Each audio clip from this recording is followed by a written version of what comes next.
नमस्कार विद्यार्थी मित्रांनो, याच्या आधी आपण इयत्ता 9वीच्या गणित भाग 1 मध्ये प्रकरण क्रमांक 4 याचा समान गुणोत्तरावरील क्रिया हा भाग सुरू केलेला होता। मागच्या व्हिडिओमध्ये पाहिला आपण सराव संच 4.2 हा अभ्यासला। त्यानंतर समान गुणोत्तरावरील क्रिया, त्या क्रिया कोणत्या तर त्या मागच्या व्हिडिओमध्ये तुम्हाला स्पष्ट केल्या होत्या। त्या क्रियामध्ये कोणत्या? पहिली क्रिया आहे व्यस्त क्रिया, दुसरी क्रिया एकांतर क्रिया, तिसरी योग क्रिया, 4 नंबर वियोग क्रिया आणि 5 नंबर योग वियोग क्रिया। अशा प्रकारच्या 5 विविध क्रिया समान गुणोत्तरांवर करता येतात। मग या ठिकाणी आपण आजच्या तासाला सराव संच 4.3 हे पाहणार आहोत। याचा पहिला प्रश्न तुम्हाला दिसतोय, जर a/b बरोबर 7/3 तर पुढील गुणोत्तरांच्या किमती काढा। मग कोणते गुणोत्तर हे या चौघांच्या किमती आपल्याला काढायचे। पहिलं दिले 5a अधिक 3b छेद 5a वजा 3b। दुसरं गुणोत्तर शोधायचे 2a वर्ग अधिक 3b वर्ग छेद 2a वर्ग वजा 3b वर्ग। तिसरं शोधायचे a वर्ग वजा b वर्ग छेद b वर्ग। आणि चौथं शोधायचे 7a अधिक 9b छेद 7a वजा 9b।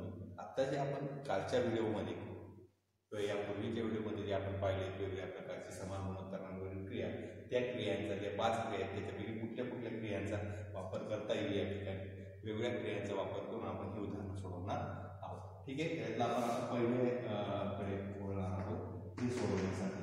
हे सोडवण्यासाठी सुरुवात जे दिलेलं आहे त्याच्यावरूनच करायची। सुरुवात करतो a/b बरोबर 7/3।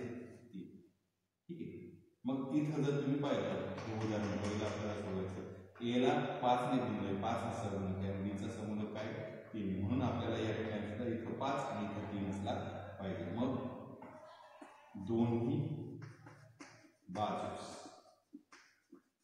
5/3, कारण a च्या पुढे 5 आहे आणि b च्या पुढे 3 आहे, मग इथं 5 आणि इथं 3 जर करायचं आहे, इथं 5 इथं 3 म्हणजे 5/3 ने गुण समान गुणोत्तरांचा सिद्धांत आपल्याला वापरायचा। म्हणजे इथंच गुणायचं असं नाही, दोघं बाजूला गुणायचं। म्हणून काय झाला 5a छेद 3b बरोबर, मग इथं 5 गुणिले 7 छेद 3 गुणिले 3। इथं जसं 5/3 गुणले इथं सुद्धा 5/3 आपण गुणायचं आहे। मग म्हणून काय झाला 5a छेद 3b बरोबर 5×7 35 छेद 3×3 9। आता इथे अधिक आणि वजा, वरच्या अंशा बेरीज आणि खाली वजा जर होत असेल तर ही जी क्रिया आहे ही आहे योग वियोग क्रिया। योग वियोग क्रिया, मग या ठिकाणी योग वियोग क्रिया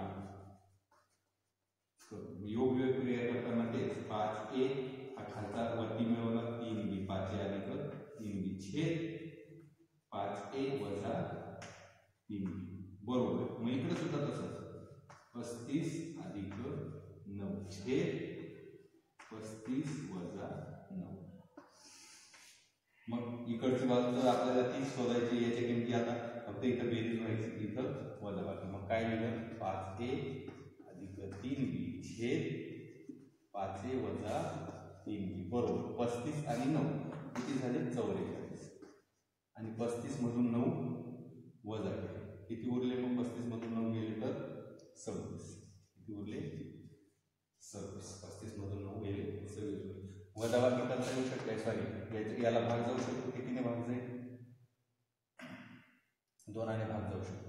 मग 2 ने भाग दिला 2 दूनी 4 2 दूनी 4, इथं 2 1 2 2 1 6, आता काही भाग जात नाही। म्हणून मग याचं उत्तर काय आहे 5a अधिक 3b छेद 5a वजा 3b बरोबर 22 छेद 13। अशा प्रकारे आपण ह्या पहिल्या गुणोत्तराची किंमत काढली।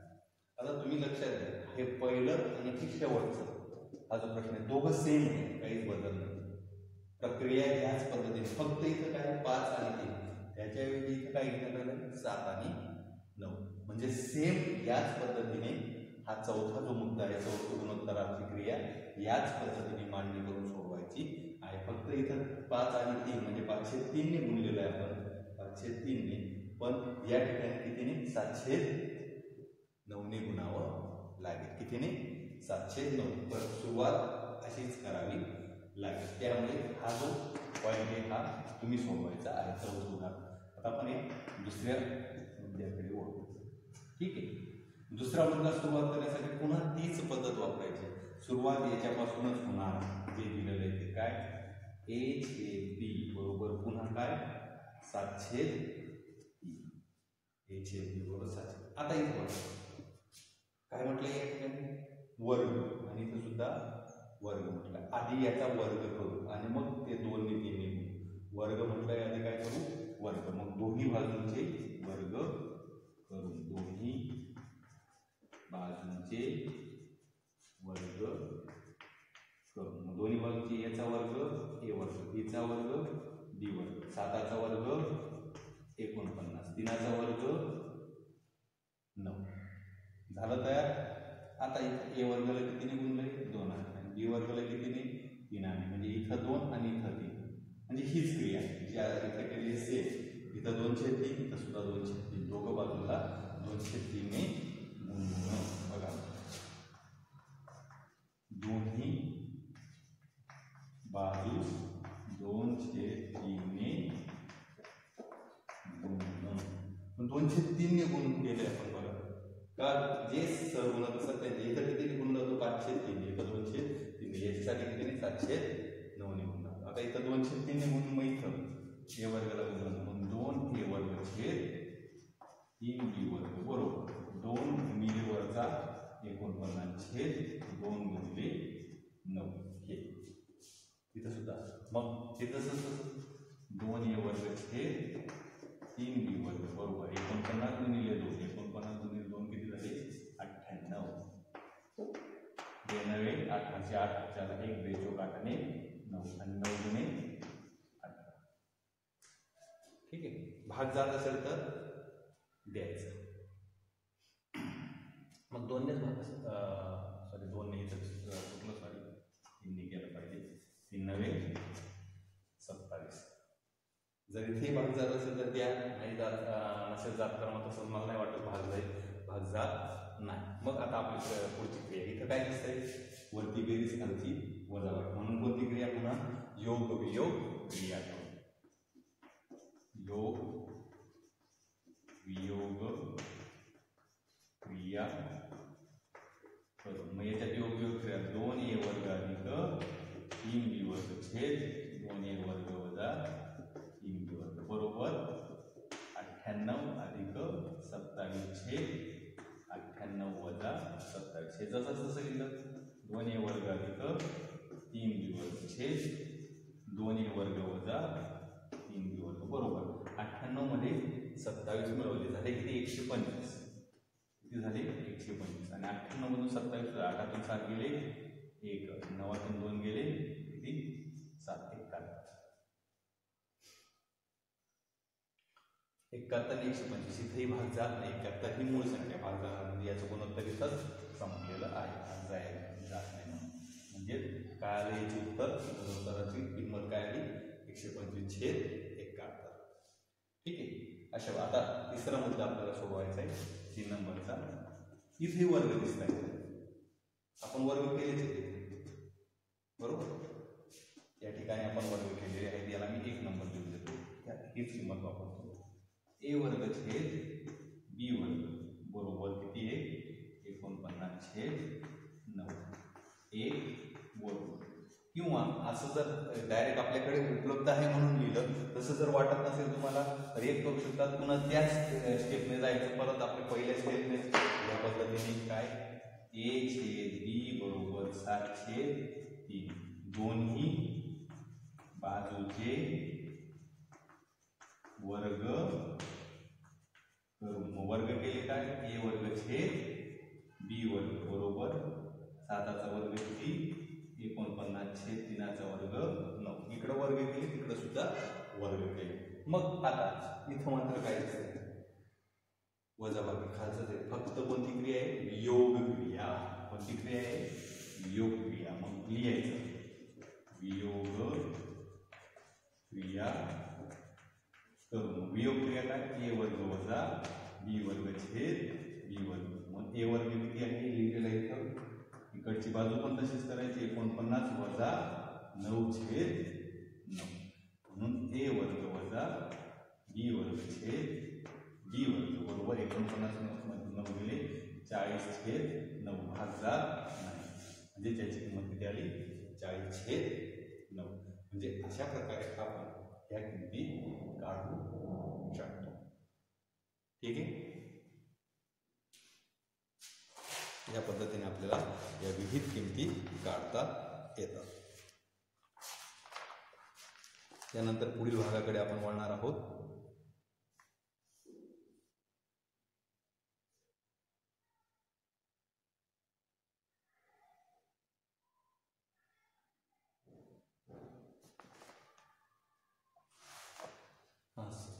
सॉरी, या उदाहरणामध्ये आपण इथं मी वर्ग लिहिलंय, या ठिकाणी घनचं प्रकारचं उदाहरण दिलंय, ते घन करून सोडवता येऊ शकते. हे मी वर्गाच्या स्वरूपात लिहिलेलं आहे.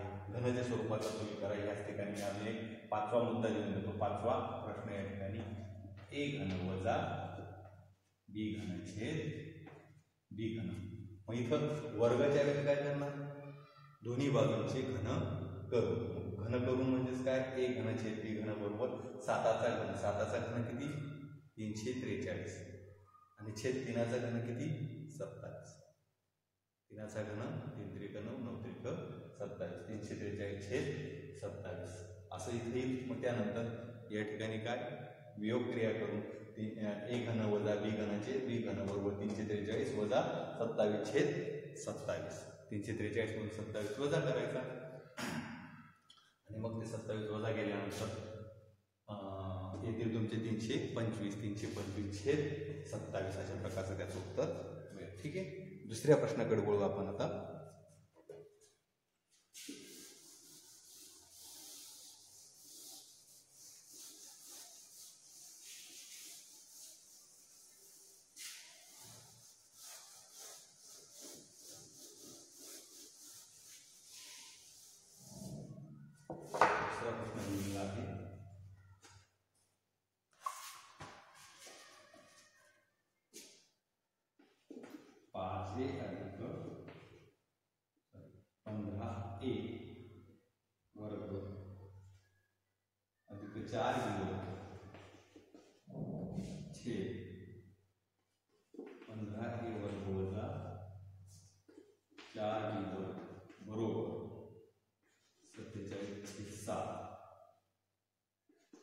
तर पुढील गुणोत्तरांच्या किमती काढा असं म्हटलेलं आहे. एक एक गुणोत्तर आपण लगातार घेणार आहोत. तर पुढील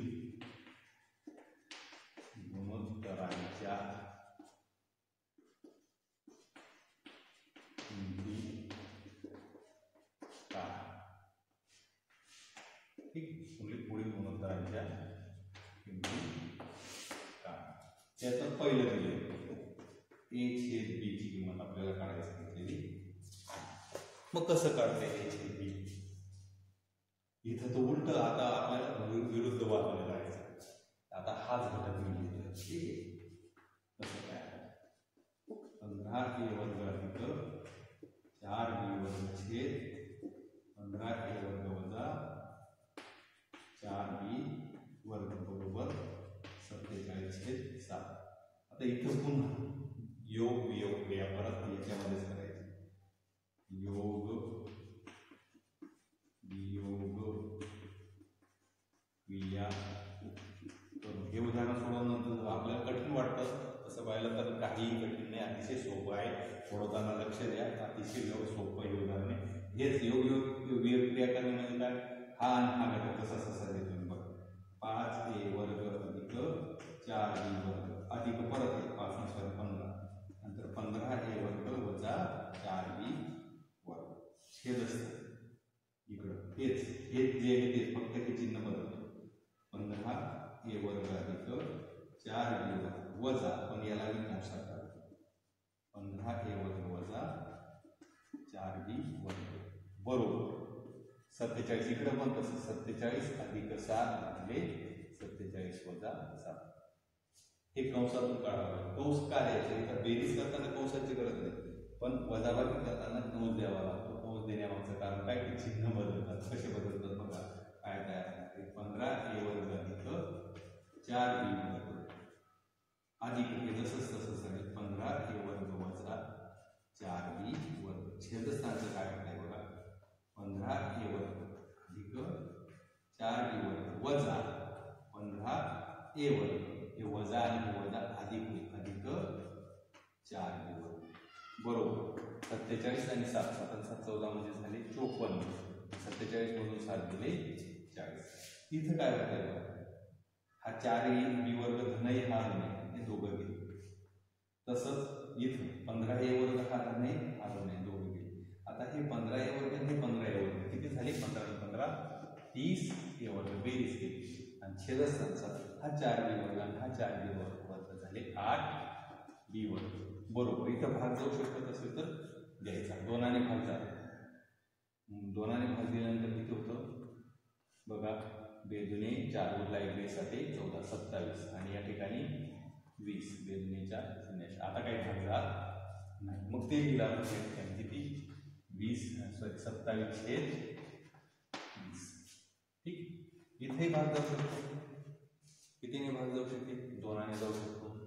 2 चोक 8 2 1 2 2 पंचे 10 म्हणजे किती झाले 15a वर्ग छेद b वर्ग बरोबर 4 4b वर्ग बरोबर 27 छेद 20. आता हा 4 आहे इथं भागिले इकडे जाताना गुणिले होईल. 15 इथं गुणिले इकडे जाताना भागिले म्हणजे हेच उलट होईल.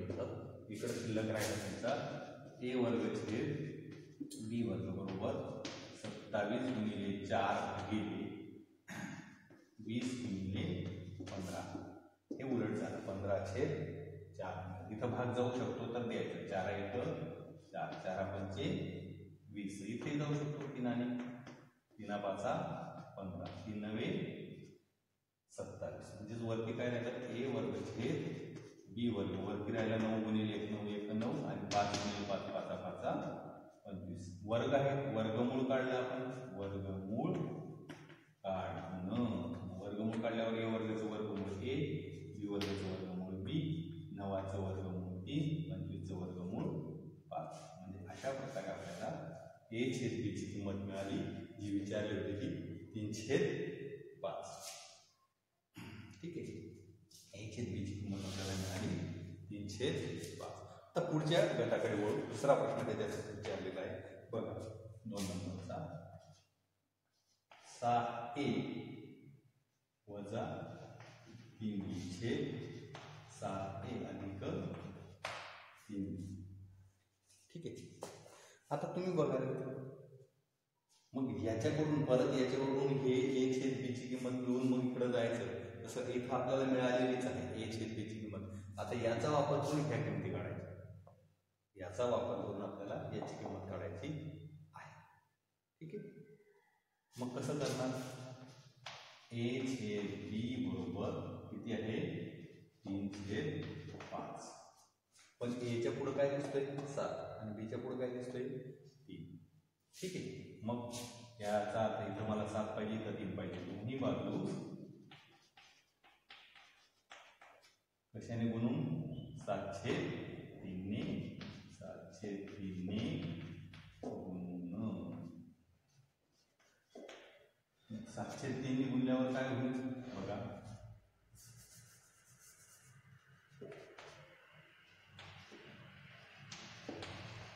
इथे 7a छेद 3b बरोबर 7 गुणिले 3 छेद 3 गुणिले 5.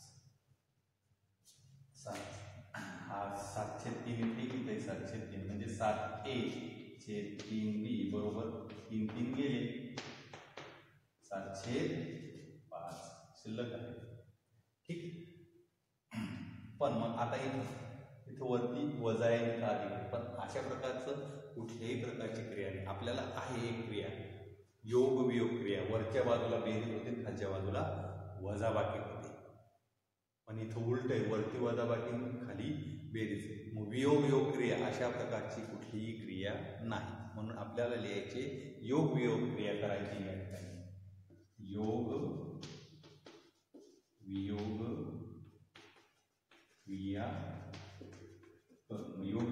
काय झाला 7a अधिक 3b छेद 7a वजा 3b बरोबर 7 अधिक 5 छेद 7 वजा 5 म्हणून 7a अधिक 3b छेद 7a वजा 3b बरोबर 7 आणि 5 झाले 12 7 5 गेले 4 2 7 5 गेले 2 भाग जाऊ शकतो 2 1 2 12 बरोबर कितीला 6 छेद 1 मग या ठिकाणी उलट आता हा भाग वरती जायला पाहिजे उलट करायचंय ही बाजू सुद्धा उलट होईल म्हणजे कोणती क्रिया व्यस्त उलट करण्याची क्रियेला काय म्हणतात व्यस्त क्रिया करू व्यस्त क्रिया केल्यावर होते 7a आणि वजा 3b खालचं भाग वरती जाईल 7a अधिक 3b बरोबर 1 हा छेदस्थानचा 1 वरती गेला आणि अंशस्थानचा 6 खाली आला अशा प्रकारे आपण ही क्रिया सोडवू शकतो याच्या पुढचं जर भाग आहे त्याच्यातलेच उदाहरणं सेम याच पद्धतीने सोडवायची आहेत बघू आपण कशा प्रकारे सोडवता येते 2 नंबरचं तुम्ही सोडवायचं 3 नंबरचं तुम्ही सोडवायचं त्याच्यातलं चौथा मुद्दा मी घेतो या ठिकाणी ही जे 3 नंबरचं आहे त्याच्यामधलं हे दिलेलं आहे वर्गाच्या स्वरूपातलं आहे d वर्ग वजा 2a वर्ग छेद d वर्ग वजा अधिक 2a वर्ग ठीक आहे आता मी घनाचं इथे आहे चौथा मुद्दा मी घेणार आहे हा तिसरा तुम्ही सोडवायचा b घन वजा 2a छेद b घन अधिक 2a फक्त इथं घन केलंय इथं वर्ग आहे मग घनाचं आणि वर्गाचं क्रिया सेम राहतील फक्त तुम्हाला इथं वर्ग करायचे तिथं घन करणार आहे पण आता जर पाहिलं तर इथं पुढं बी आहे आणि मागे ए आहे म्हणजेच हा जो घटक आपण काढलाय एक लक्षात घ्या हा याच प्रश्नाचे सगळे निगडीत प्रश्न आहेत पुन्हा आपण प्रत्येक वेळेस हीच किंमत वापरणार आहोत इथं काढलेली पुन्हा याच्यावरून ही किंमत काढायची आवश्यकता नाही ती आधीच काढलेली म्हणून मग आपण ही किंमत या ठिकाणी वापरणार आहोत a छेद b बरोबर 3 छेद 5 ही किंमत आपण वापरणार आहोत म्हणून मी ती लावली होती आता मी पुसतो इथे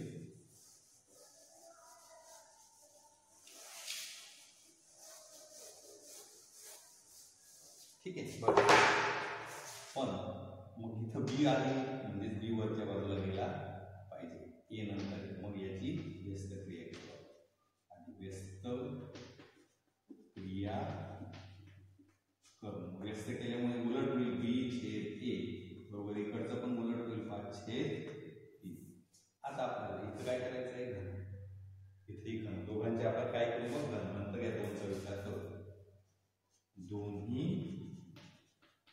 बाजूंचे घन करून मग दोन्ही बाजूंचे घन जर म्हटलं तर मग काय होणार बी घन छेद ए घन बरोबर 5चा घन छेद 3चा म्हणून बी घन छेद ए घन बरोबर 5चा घन 125 आणि 3चा घन 27 आता इथं काय ए ला 2 निघून जाईल इथं नाही दिसत पण इथं तर ए ला 2 आहे आणि वरती बी ला काहीच नाही म्हणजेच 1 काहीच नाही म्हणजे काय म्हणून 1 छेद 2 ने गुणून दोन्ही बाजूस वरती काहीच नाही म्हणजे 1 छेदस्थानी आपल्याला 2 आणायचं आहे म्हणून 1/2 ने गुणून मग 1/2 ने गुणल्यावर काय होईल हा वरचा बी घन जसा तसा राहील आणि इथं ए घनाच्या ऐवजी होईल 2a घन इकडे इथेच होईल 125 जसा तसा राहील आणि इथं 2 गुणिले काय होईल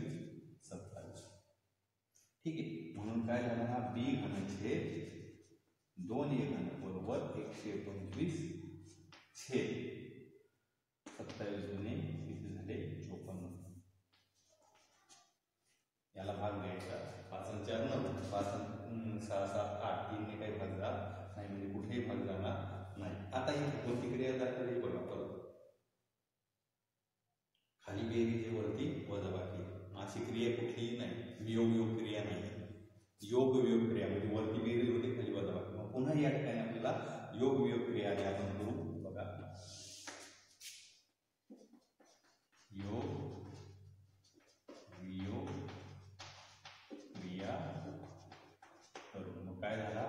बी घन अधिक 2a घन छेद बी घन वजा 2a घन बरोबर 125 अधिक 54 छेद 125 वजा 54 म्हणून बी घन अधिक 2a घन छेद बी घन वजा 2a घन बरोबर 125 मध्ये 54 9 5 4 9 5 2 7 एकाशी 1 छेद 125 मधून 54 वजा केले 5 तून 4 गेले किती उरले 1 नंतर 12 तून 5 गेले किती उरले 7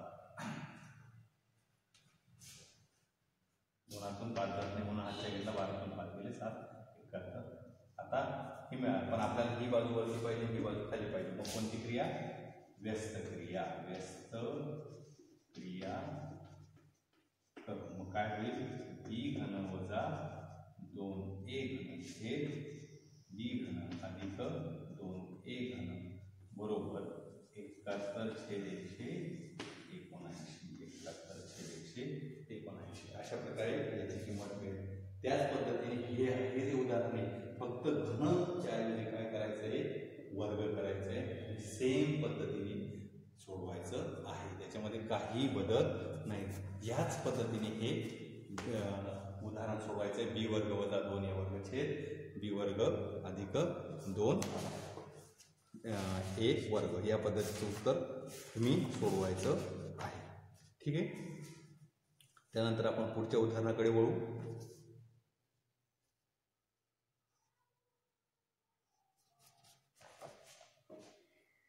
तिसऱ्या प्रश्नाकडे वळू आपण 3 नंबरचा बघा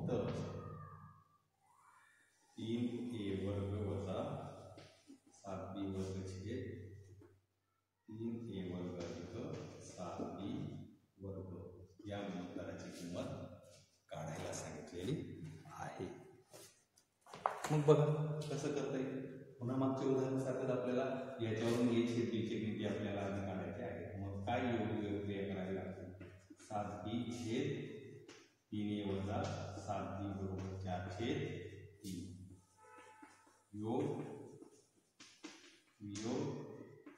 क्रिया करून काय झाला 3a अधिक 7b अधिक वरच्या बाजूला ते सांगितलं हात वरती वजा 7b छेद 3a अधिक 7b वजा हे कंसात टाकायचं 3a वजा 7b बरोबर 4 अधिक 3 छेद 4 वजा 3 कंसातून काढू आपण हा 3a अधिक 7b अधिक 3a वजा 7b छेद 3a अधिक 7b वजा 3a हा वजा वजा अधिक 7b बरोबर 4 3 7 छेद 4 3 गेले 1 इथं बघा हा 7b धन आहे हा ऋण आहे गेले या ठिकाणी हा 3a धन आहे आणि हा ऋण आहे गेले हा 3a आणि हा 3a किती a झाले 3 आणि 3 6a छेद हा 7b आणि हा 7b किती झाले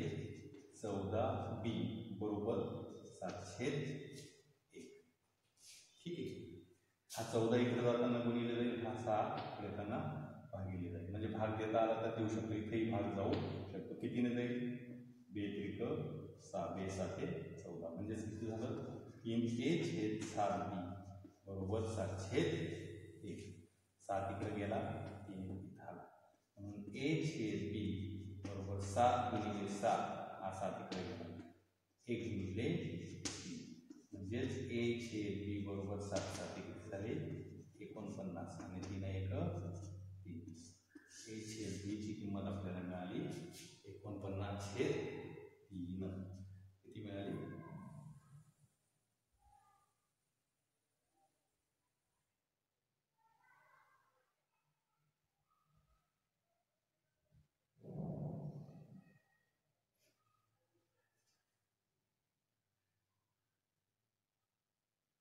ठीक आहे. आता आपल्याला काय करायचं आहे, तिथं म्हटलंय वर्ग, काय दाखवले वर्ग, आणि 3 आणि 7 ने गुणलेलं आहे. मग आधी आपण वर्ग करून घेऊ. ठीक आहे. आता ए छेद बी, ए वर्ग छेद बी वर्ग बरोबर 49चा वर्ग छेद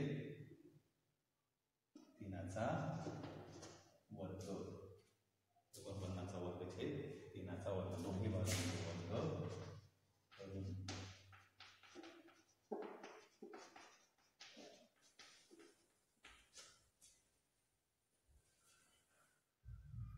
ठीक आहे. मग वर्ग केले, त्यानंतर आपण काय केले, मग हेच आपण कसं लिहू शकतो, मोकळ्या पोळीच्या स्वरूपात लिहिता येऊ शकतो. कशा कशाने गुणलंय बघा. मग या ठिकाणी आता एला कितीने गुणलंय 3 आणि बीला कितीने गुणलंय 7 गुणलेलं आहे. ठीक आहे. मग दोन्ही बाजूस हेच मी लिहितो, ए वर्ग छेद बी वर्ग बरोबर 49 गुणिले 49 छेद 3 गुणिले 3. मग कशाने गुणायला सांगितलंय, 3 छेद 7 ने गुण. दोन्ही बाजूस 3 छेद 7 ने गुण. 3 गुणलं 3 ए वर्ग छेद 7 बी वर्ग बरोबर 3 गुणिले 49 गुणिले 49 छेद 7 गुणिले 3 गुणिले 3. हा 3 गेला, हा 3 गेला, 7 एक 7, 7 7 49. ठीक आहे. मग 3 ए वर्ग छेद 7 बी वर्ग बरोबर इकडं किती राहिला 7 गुणिले 49 आणि इथं राहिला फक्त 3.